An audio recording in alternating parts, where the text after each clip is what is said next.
You are listening to Alex Nanlohi Podcast, to know the Lord and to make Him known.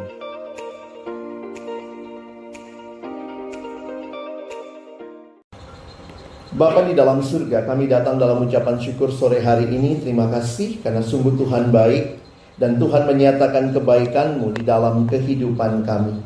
Kami bersyukur bahwa kami memiliki Allah yang hidup, Allah yang selalu menyertai kehidupan kami hari lepas hari. Dan kalau hari ini kami sebagai pribadi maupun sebagai pasangan suami dan istri boleh sama-sama datang kepada Tuhan, sekali lagi, ini semua adalah anugerah-Mu.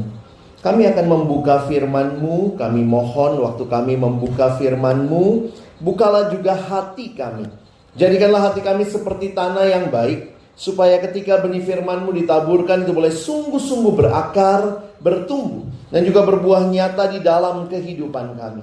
Berkati hamba-Mu yang menyampaikan, semua kami yang mendengar, Tuhan tolong agar kami bukan hanya jadi pendengar-pendengar firman yang setia, tapi mampukan dengan kuasa dan pertolongan dari Roh-Mu yang kudus.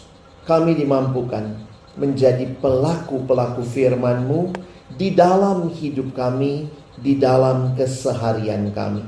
Bersabdalah ya Tuhan, kami umat-Mu sedia mendengarnya. Di dalam satu nama yang kudus dan berkuasa, nama Tuhan kami Yesus Kristus, Sang Firman yang hidup, kami menyerahkan pemberitaan firman-Mu. Amin. Shalom. Selamat sore Bapak Ibu Saudara yang dikasihi Tuhan. Saya bersyukur buat kesempatan ini boleh melayani Pak Sutri di tempat ini. Terima kasih juga untuk pengurus hamba Tuhan yang boleh memberikan kesempatan ini untuk kita sama-sama belajar firman Tuhan. Nah Bapak Ibu Saudara, tema kita, wah ini temanya agak unik ya. Walk through the darkness. Nah bicara berjalan melewati kegelapan, saya pikir ya pasti setiap kita pernah menghadapinya. Nah tapi hari ini kita sama-sama mau melihat. Saya mulai dengan beberapa pertanyaan ini saudara ya. Apakah Anda pernah merasakan masa-masa sulit atau kegelapan dalam kehidupan Anda, terutama karena kita konteksnya Pak Sutri dalam kehidupan keluarga ya. Bagaimana perasaan Anda saat itu? Dan kemana Anda biasanya cari bantuan atau penghiburan? Nah mungkin ini kita coba refleksikan sebentar ya. Coba yang datang sama suami atau istri, coba pikir-pikir dulu ya. Saya kasih waktu 1 menit pikir-pikir, pernah nggak ya? Ya nanti kemudian yang suami cerita ke istri, istri cerita ke suami ya. Mana tahu istri bilang nggak pernah kita alami gelap, kamu aja yang gelap terus gitu ya. Ya coba 1 menit kita ingat-ingat, nanti baru sharingnya ya. Terus kemana kita cari pertolongan? Ya, apakah mungkin ada yang datang ke hamba Tuhan, ada yang mungkin cari konselor, atau wah kita sih kayaknya selesaiin sendiri gitu ya. Silakan Bapak Ibu coba 1 menit dipikir. Menit berikutnya coba share ya. Saya kasih waktu 3 menit boleh sharing satu sama lain pengalaman ini.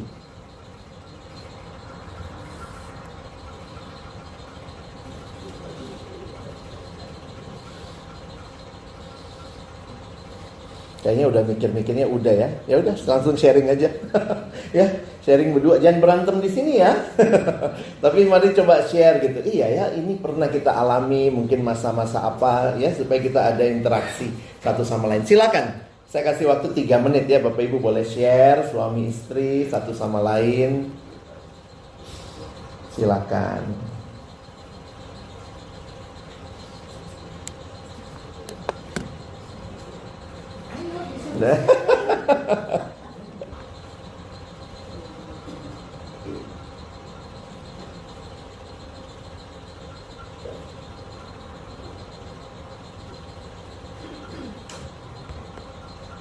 Oke. Bapak Ibu Saudara, saya tidak tahu apa yang muncul di benak dan waktu didiskusikan ya, tapi poinnya masa gelap itu bisa macam-macam. Mungkin bisa pergumulan keluarga yang berat, dan itu pun bisa macam-macam. Pergumulan ekonomi, mungkin pergumulan kesehatan, mungkin pergumulan anak, mungkin pergumulan keluarga besar, mungkin pergumulan relasi sama menantu atau mertua. Nah, itu bisa jadi bagian-bagian yang Tuhan izinkan kita melewati yang kita sebut dengan masa kegelapan. Tetapi hal yang menarik, yang kedua yang saya mau tanyakan, apakah Anda percaya bahwa Tuhan hadir dan Tuhan bekerja di dalam setiap situasi ini?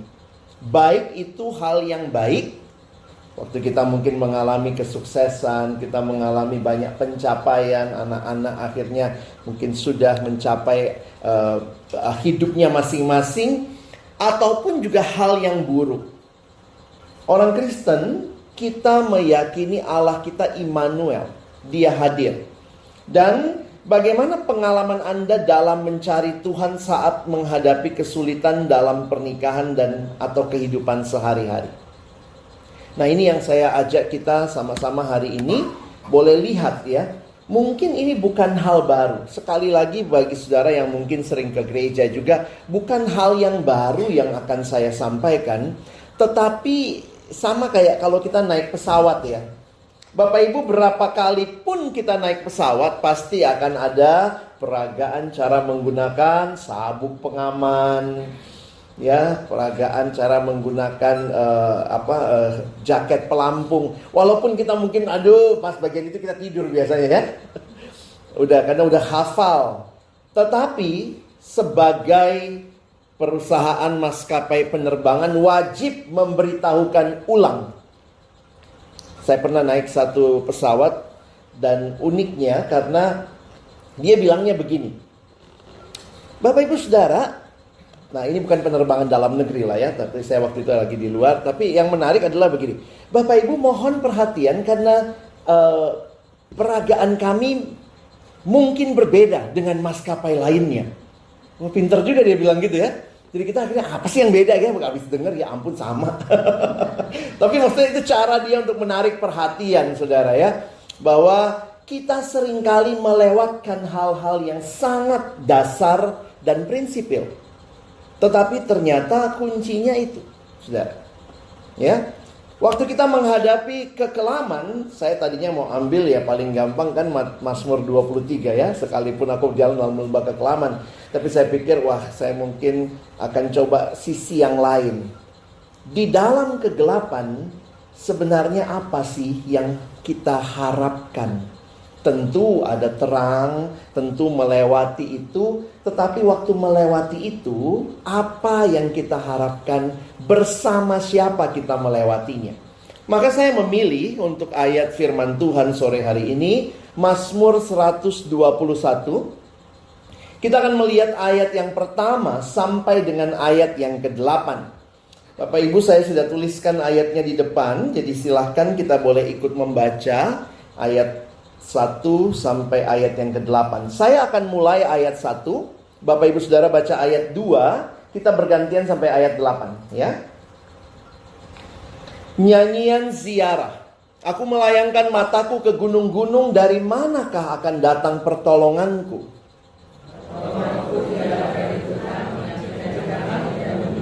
Ia takkan membiarkan kakimu goyah, penjagamu tidak akan terlelap.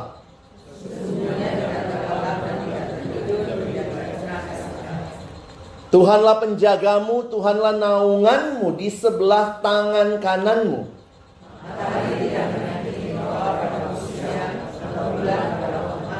Tuhan akan menjaga engkau terhadap segala kecelakaan. Ia akan menjaga nyawamu.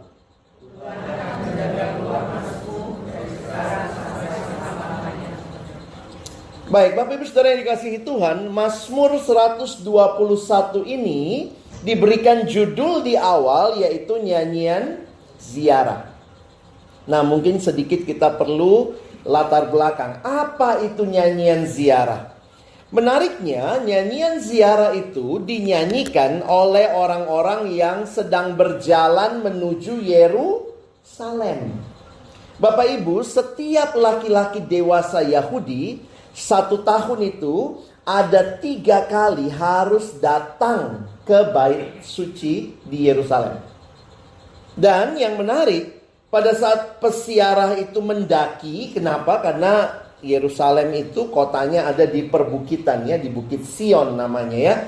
Nah, makanya disebutkan mereka waktu naik itu mendaki menuju Yerusalem, mereka biasanya menyanyi lagu-lagu dari kumpulan nyanyian ziarah yang ada di dalam Mazmur 120 sampai 134. Ya. Judul dari rangkaian Mazmur ini dalam bahasa Ibrani adalah nyanyian pendakian. Makanya kalau kita lihat Alkitab terjemahan berbahasa Inggris menggunakan istilah Song of Ascension, lagu yang dinyanyikan waktu mendaki. Indonesia menerjemahkannya nyanyian ziarah. Ketika orang Yahudi dari berbagai tempat berkumpul ke Yerusalem, mereka berjalan, mereka menyanyikan lagu-lagu ini. Dan apa yang mereka nyanyikan? Kalau kita lihat beberapa Mazmur 120, 121, kita melihat bagaimana mereka fokus kepada Tuhan dan karakternya. Dan khusus Mazmur ini, Mazmur 121, yang diulang-ulang adalah Tuhan sebagai penjaga. Nah, itu yang menarik. Di dalam kegelapan kehidupan. Jadi saya membayangkan ya, kita juga kan sebenarnya persis kayak orang Yahudi ya, sedang berziarah, berjalan di dalam kehidupan ini menuju Yerusalem yang kekal nanti bersama dengan Tuhan. Dan lagu ini nyanyikanlah. Dalam perjalanan ziarah saudara sampai kita nanti bertemu dengan Tuhan, maka kita mengalami pasang surut dalam kehidupan. Ada saat-saat sangat terang dan indah, tapi juga ada saat-saat mungkin sangat gelap. Di situ saudara dan saya mari menyanyikan lagu ini. Apa yang diingatkan kepada kita? Bahwa Tuhan adalah penjaga. Bapak Ibu bisa lihat di ayat 3, ayat 4, ayat 5. Jadi kita lanjutkan nanti kalau di ayat yang ke-6, ayat 7 ada lagi 2 kali, ayat 8 ada lagi. Jadi di dalam Mazmur ini ada 6 kali disebutkan Tuhan penjaga. Ia menjaga, Tuhan menjaga.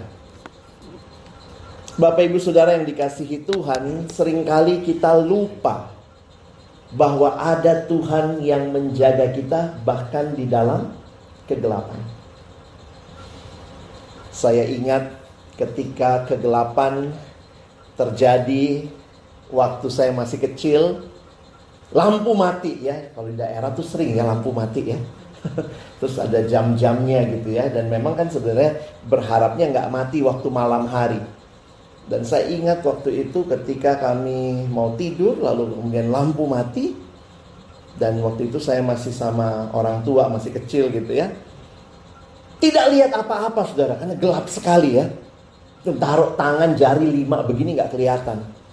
Lalu kemudian papa saya, mama saya bilang, udah ada papa, ada mama yang jaga, tidur saja. Itu menenangkan. Saya gak lihat mana papa saya, gak kelihatan. Saya gak lihat mama saya, tapi saya percaya mereka hadir dan mereka menjaga. Tentu guru-guru langsung ambil ini ya, kalau dulu pakai lampu sumbu itu ya, nyalain pakai lilin begitu ya. Dan saya ingat peristiwa itu menolong saya ketika persiapan. Iya ya, di dalam kegelapan kehidupan, apa yang paling kita butuhkan? Keyakinan bahwa Tuhan hadir. Dan bukan cuma hadir dan diem, tapi dia hadir dan menjaga. Apapun pergumulan kita, pasti hal-hal yang tidak mudah saudara ya. Tapi akhirnya begini, saya ingat sekali satu kutipan yang mengatakan begini. Apa yang pernah kau lihat di dalam terang, Jangan pernah ragukan waktu engkau di dalam gelap. Saya pernah lihat papa saya. Saya tahu dia bentuknya seperti apa. Saya pernah lihat mama saya. Saya tahu papa saya, mama saya ada orangnya, ada fisiknya. Waktu terang saya bisa lihat mereka dengan jelas. Waktu gelap, waktu saya cuma bisa dengar suaranya. Bukan berarti papa mama saya nggak ada. Papa mama saya nggak real, no. Sama kayak di kamar ya. Bapak Ibu, kalau kita sudah biasa sama kamar kita, waktu lampu nyala kita tahu ya, di mana sisir, di mana meja, di mana bedak. Begitu lampu mati, kalau nggak dipindahin masih tahu ya. Ini sisir, ini minyak rambut, ini hairspray.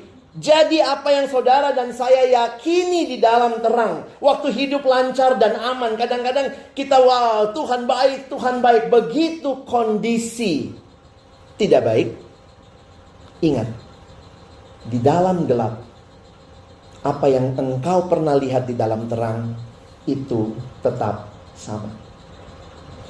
Karena kadang-kadang kitanya yang berubah. Saya kasih contoh ya Bapak Ibu ya.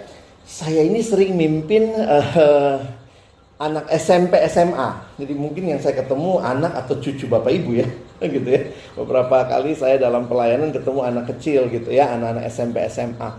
Nah, beberapa tahun lalu waktu masih ada ujian nasional, itu kalau mau ujian nasional ada kebaktian. Kebaktian persiapan ujian nasional itu sekolah-sekolah bikin ya. Mau sekolah Kristen, sekolah negeri juga bikin. Jadi saya dapat beberapa undangan ya. Kadang-kadang suka bercanda gitu, gile ya, kalau mau ujian aja kebaktian ya. Cari Tuhan tuh ya. Terus kemudian kumpullah anak siswa semua. Lalu saya tanya sama mereka, adik-adik, kalau nanti kalian lulus ujian nasional, Tuhan baik? Jawab, baik. Kalau kamu tidak lulus ujian nasional, Tuhan baik? Coba, Bapak Ibu saya mau tanya, kalau semua hidup lancar, aman, Tuhan baik? Baik. Kalau tidak lancar, tidak aman, banyak masalah, Tuhan baik? Sama kayak anak SMA ya. Karena apa? Kadang-kadang kita pikir kalau saya ngalamin tidak baik, langsung Tuhan jadi tidak baik. Loh, itu bukan kekristenan. Kekristenan bicara, di dalam lembah kekelaman ada Tuhan yang baik, yang tetap berjalan bersama saya. Kebaikannya tidak berubah. Lalu mengapa hal itu terjadi pada saya? Terima kasih tadi Bu ya kesaksiannya. Berarti ada rencana Tuhan yang Tuhan mau bentuk saudara. Ketika situasinya tidak seperti yang kita anggap baik. Apa baiknya? Kena sakit. Apa baiknya? Bangkrut. Tapi ternyata Tuhan tetap baik sehingga saudara dan saya belajar melihat kebaikan Tuhan bahkan di saat-saat yang paling sulit. Nah itu kadang-kadang gak gampang ya. Gak gampang. Kenapa? Kita kadang-kadang mau jadi Tuhan. Kita pikir kalau saya ngalamin baik, dia jadi baik. Kalau saya ngalamin gak baik, dia jadi gak baik. Pertanyaannya siapa Tuhannya? Jangan-jangan kita merasa kita yang Tuhan. Sehingga baik tidaknya tergantung pengalamanku. Oh tidak. Iman kita bukan bergantung pada pengalaman, tetapi bergantung kepada firman Tuhan. Makanya rajin baca firman Tuhan ya. Kalau pengalaman saya sama firman Tuhan beda, yang mana yang dibuang? Ini pengalaman kita. Pengalaman saya rasanya Tuhan gak baik. Nah, jangan rasanya. Lihat Alkitab. Oh, Tuhan ada. Tuhan menjaga. Nah, disitulah kita kemudian menikmati. Apa artinya? Tuhan menjaga. Dalam bahasa Ibrani, ini adalah istilah Jehovah Shammar. Jarang kita dengar ya. Kita dengarnya biasa apa? Yehovah, Jireh, Rafa ya. Nah ini ada istilah Jehovah Shammar. The Lord is my keeper. Memang beberapa penafsir mengatakan istilah penjaga ini kaitannya kepada kota yang waktu itu ada penjaga pintu gerbang, ada penjaga tembok kota. Jadi ada menara-menara, ada penjaganya. Jadi Tuhan digambarkan sebagai penjaga. Nanti kita pelajari ya. Nah, saya mau ajak kita lihat 3 hal hari ini. Sederhana sekali ya, 3 hal saja. Apa artinya Tuhan penjaga bagi kita? Mari Bapak Ibu kita lihat yang pertama dulu. Ternyata Tuhan, saya tuliskan, adalah penjaga di segala tempat. Perhatikan ayatnya. Aku melayangkan mataku ke gunung-gunung. Dari manakah akan datang pertolonganku? Para penafsir punya dua penafsiran. Ada yang bilang gunung itu tempat yang bahaya. Maksudnya begini. Biasanya orang kalau zaman itu, kalau mau traveling, nah ini kita pakai logika karena belum ada AirAsia ya. Waktu itu kan belum ada AirAsia. Kalau dia mau jalan menuju ke Yerusalem, coba Bapak Ibu pikir. Kalau orang mau berjalan, lebih pilih jalan di lembah atau jalan di gunung? Coba logikanya lebih dekat mana? Mendaki dulu baru jalan, atau ya sudah lembah diturunin? Mana yang lebih dekat? Sebenarnya lembah. Orang biasa travelnya lembah. Karena kalau gunung masa dia mesti daki dulu, terus dia jalan kejauhan. Sehingga musuh itu tempatnya di gunung. Karena musuh akan lihat nih. Pernah nonton film silat kan? Lihat kan? Biasanya kalah itu kalau di lembah kan? Karena musuhnya dari gunung ya. Wah, nanti dari gunung dia udah keker gitu ya. Dia, wah, dipantau nih. Wah, serbu. Makanya ketika di dalam perjalanan waktu itu, ini perjalanan yang berbahaya menuju ke Yerusalem. Dan waktu itu pemazmur berkata, aku melayangkan mataku ke gunung-gunung. Karena mungkin gunung-gunung di kiri kanan ya. Dari manakah akan datang pertolonganku? Ada musuh-musuh yang mungkin siap menggempur mereka. Makanya biasanya mereka travelnya berkelompok. Begitu. Dari manakah akan datang pertolonganku? Tapi kemudian diingatkan, ada satu gunung, yaitu Gunung Sion, di mana kota Allah ada di situ, bait Allah ada di situ. Tuhan diam, diyakini oleh orang Yahudi di bait Allah di Yerusalem. Dari manakah akan datang pertolonganku? Pertolonganku ialah dari Tuhan yang menjadikan apa, saudara? Langit dan bumi. Tadi kita nyanyi ya, di bumi di surga, di bumi di surga ya. Sekarang pertanyaannya, di mana Tuhan berkuasa? Di bumi apa di surga? Di semua tempat. Karena Dia pencipta alam semesta ini. Bapak Ibu Saudara, yakinilah. Saya tidak tahu pergumulan kita seperti apa. Seringkali juga ada suami istri karena ya, ini banyak yang sudah lebih senior ya. Kalau mungkin masih muda-muda, suami sering pergi traveling, atau mungkin istri beberapa harus long distance marriage. Saya ketemu orang-orang yang harus terpisah sementara karena suami di mana, istri di mana. Meyakini ini ya. Terus kalau anak sudah mulai gede, kirim keluar, kirim sekolah di mana, papa mamanya di kota apa, anaknya di mana, itu kadang-kadang hati nggak tenang juga ya. Coba Bapak Ibu yang baru mau kirim anak nih ya. Tuh tanya kiri kanan tuh juga kalau ditanya, jadi sebenarnya mau kirim apa enggak? Enggak sih, gitu ya. Kenapa? Saya takut di sana nanti dia gimana? Ingat saudara, Tuhan adalah penjaga di segala tempat. Tuhan adalah sumber bantuan dan perlindungan dimanapun kita berada. Tidak ada tempat terlalu jauh atau terlalu sulit baginya untuk melindungi kita. Ingat selalu bahwa Tuhan adalah pencipta langit dan bumi. Bapak Ibu juga mungkin yang sudah lebih senior, anak juga mungkin sudah nggak tinggal sama-sama ya. Sudah ada di kota mana, ada di luar negeri, ada di dalam negeri, ada yang di kota, ada yang di kampung, nggak semua menyebar. Kadang-kadang kita bertanya, Tuhan bagaimana? Ingatlah, Dia menjaga di segala tempat. Ini harusnya jadi keyakinan iman kita. Ini harusnya juga menolong Bapak Ibu Saudara ketika harus berpisah untuk sementara waktu. Mungkin karena tugas, karena pendidikan anak, percayalah bahwa Dia hadir di segala tempat. Ini keyakinan kita. Yang kedua, Tuhan adalah Tuhan penjaga di segala waktu. Wah, ini menarik ya. Perhatikan ayat 5. Tuhanlah penjagamu, Tuhanlah naunganmu di sebelah tangan kananmu. Nah, ini gambaran tangan kanan itu yang menaungi dalam pengertian bahwa ini adalah dekat gitu ya. Matahari tidak menyakiti engkau pada waktu siang, atau bulan pada waktu malam.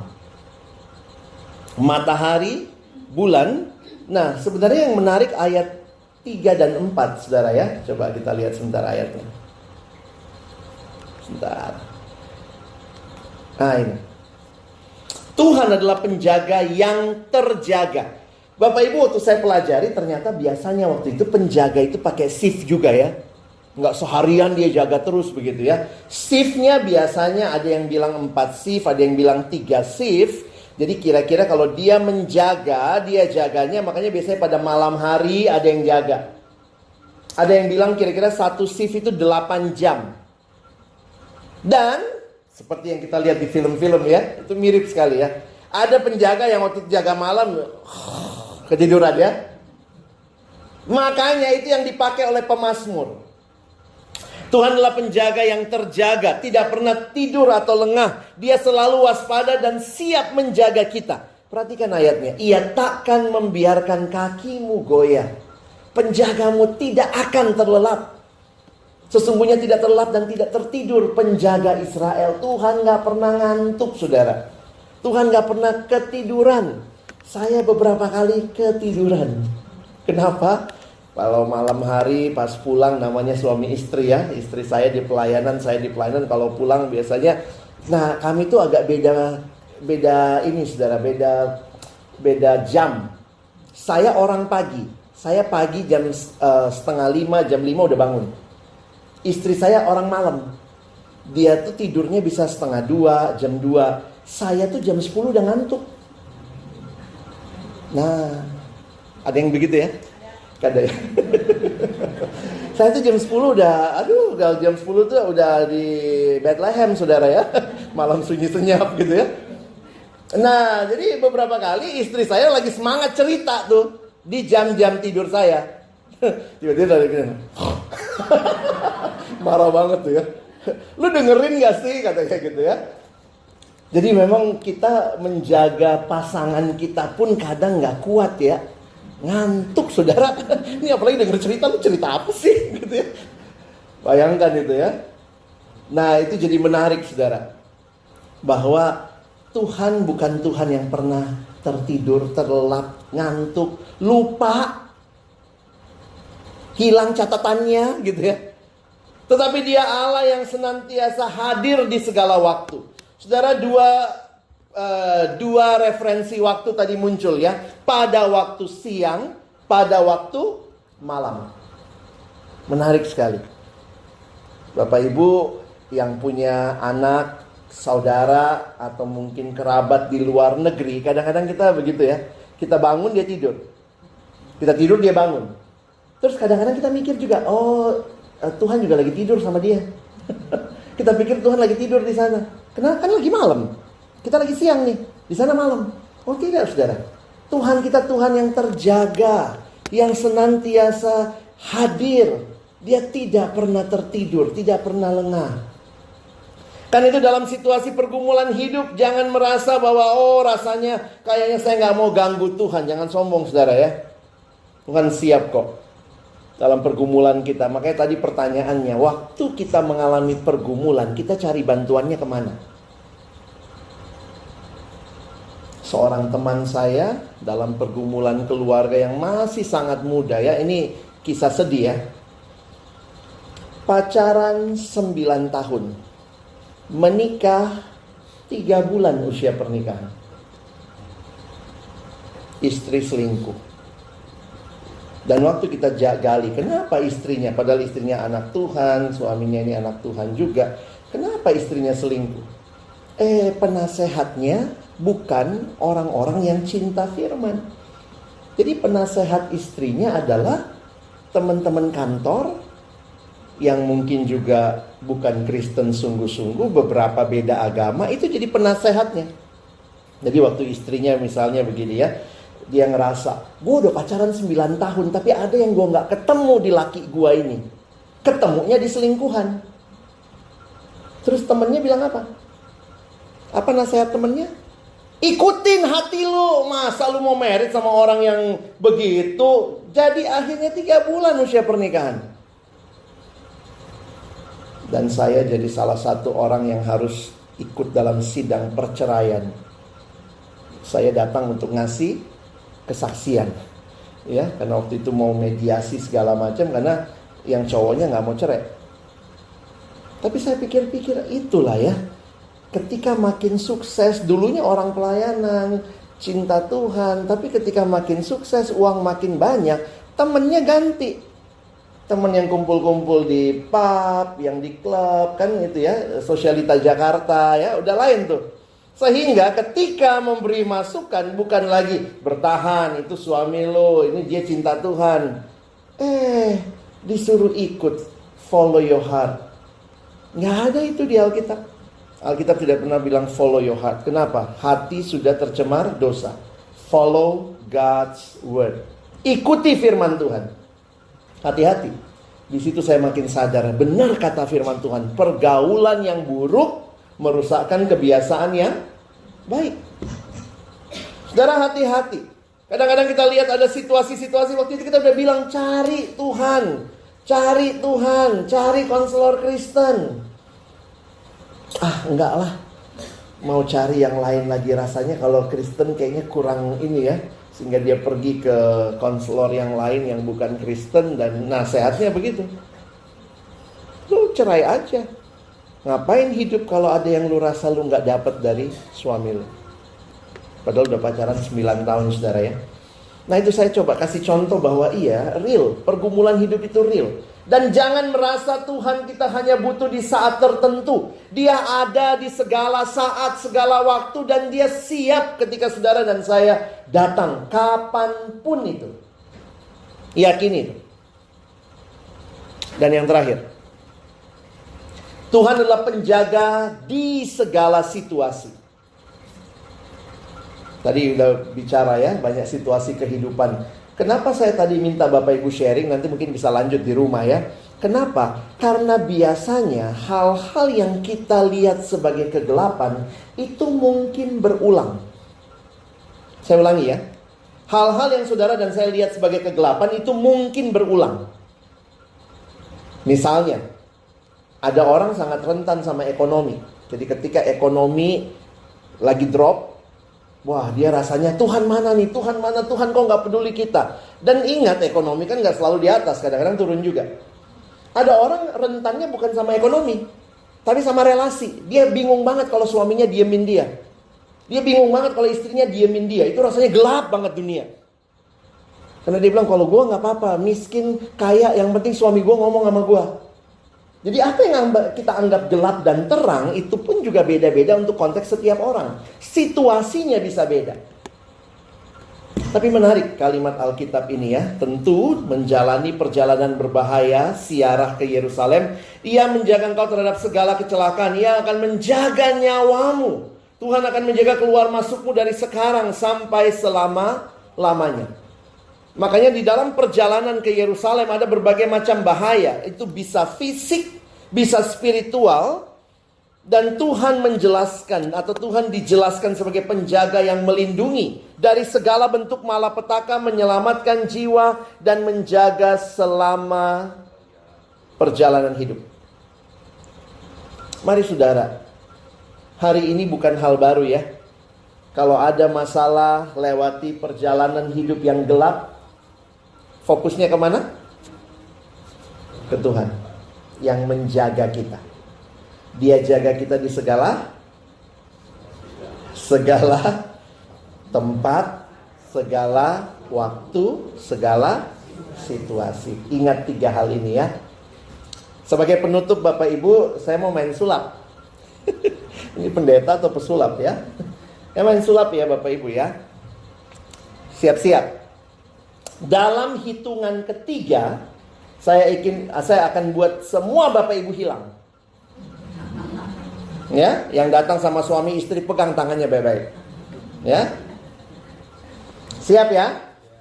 Dalam hitungan ketiga ya. 1. Tegang amat. Takut ya. Siap ya? 1, 2, 3. Semua Bapak Ibu hilang. Iya ya. Bapak Ibu lihat, kalau saya fokus sama masalah saya yang besar, saya bilang masalah saya besar banget. Jangan heran kita tanya, di mana Tuhan? Tuhan otomatis hilang jadi kecil. Mana Tuhan? Karena masalah kita terlalu besar. Tapi kalau saudara dan saya fokus kepada Tuhan yang besar, ada masalah? Ada ya, jangan bilang gak ada ya. Tetap ada ya. Ada masalah? Ada, tapi kecil. Dan kita bisa hadapi bersama dengan Tuhan. Waktu masa-masa kegelapan, ingat, fokusnya jangan masalah kita. Fokus sama siapa? Fokus sama Tuhan Bapak Ibu ya. Maka penutupnya, Mazmur 121 memberikan jaminan yang kuat bahwa Tuhan itu penjaga kita. Yang setia, abadi, berarti kekal. Dia selalu hadir untuk melindungi, mendukung, memandu umatnya tanpa terbatas oleh tempat, waktu, dan situasi. Bapak Ibu, saya nggak janji ya pulang sini nggak ada kegelapan ya. Karena bukan itu janji firman hari ini. Nggak ada janji firman, maka pulang dari Pak Sutri hari ini tidak akan ada kegelapan lagi dalam hidupmu. Tetapi mungkin engkau akan Tuhan izinkan memasuki lembah kekelaman yang lain. Untuk engkau dan saya semakin bersandar kepada Tuhan. Yang Tuhan janjikan apa? Aku hadir di segala tempat, di segala waktu, dan di segala situasi. Selamat memasuki kehidupan yang indah. Bukan karena tidak ada masalah, tapi kehidupan yang indah karena ada Tuhan, bahkan di tengah-tengah masalah. Amin. Mari berdoa. Tuhan, terima kasih untuk firman-Mu, setiap kebenaran yang menyegarkan hati kami. Kami sudah sering dengar, Tuhanlah yang menolong kami, Tuhan menjaga kami. Tapi hari ini kiranya firman-Mu kembali diukir di dalam hati kami, supaya ketika kami menghadapi pergumulan hidup yang seringkali tidak mudah, kami tahu ada Tuhan yang menjaga. Dan penjagaanmu itu sempurna. Kau menjaga di segala tempat, segala waktu, segala situasi. Sehingga kalau kami bisa melalui semuanya, biarlah kami berkata, terpujilah Tuhan yang hadir dan menjaga kami. Tuhan, terima kasih bagi Bapak Ibu yang hari ini mungkin datang dengan pergumulan, kekelaman yang kami sadari masih juga menjadi pergumulan kami.